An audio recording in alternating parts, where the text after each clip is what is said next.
McDonald.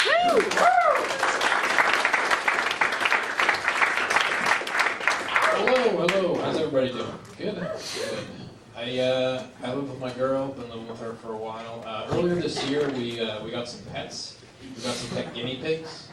They're adorable. They're like regular pigs, except they take their shirts off when they eat pasta. They talk with their hands a lot. They're very loud, but adorable.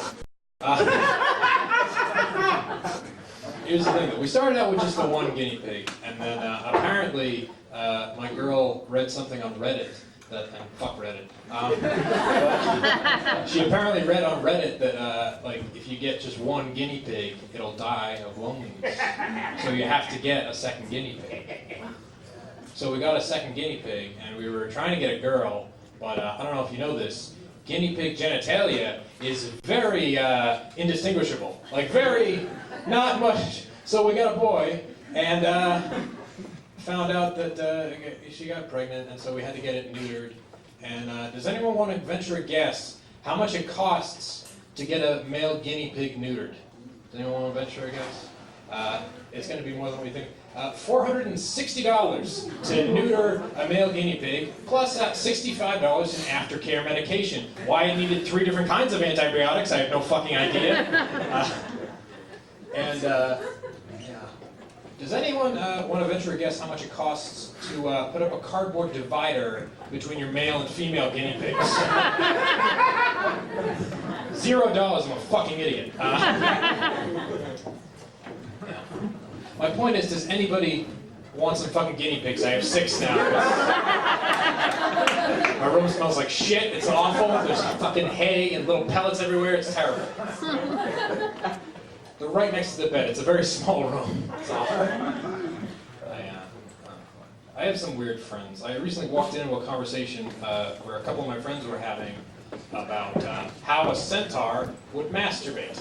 Yeah. Apparently they came to consensus that it would obviously use its human hands. Like that's what they thought would happen. Let me just spell this out for everybody. That's not physically possible. That can't happen. That's about as likely as a horse blowing itself. They're equidistant in terms of distance. Here's a little experiment. Next time you're on horseback, try and touch the horse's dick without moving your hips. You can't do it. It's physically impossible. You are vastly underestimating how large a horse's body is. I don't know why that made me so mad. It just did. But that's why the only time you see centaurs in Greek mythology is when they're abducting human women. That's the only time you see them. Because they're horny, they can't masturbate, and they are the fastest mode of transportation in that time period. That's what they can get away with it. It's awful.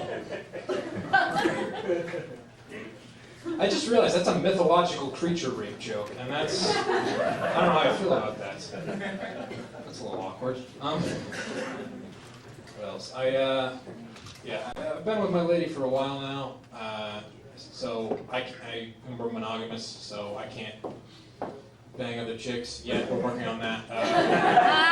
We're in negotiations. And so I try to impart wisdom to some of my male friends, and I'll impart some to you fellas as well. Fellas, if you're ever talking with a lady and she tells you that she used to have an eating disorder, don't try and guess which one. It's a bad move. It never ends well.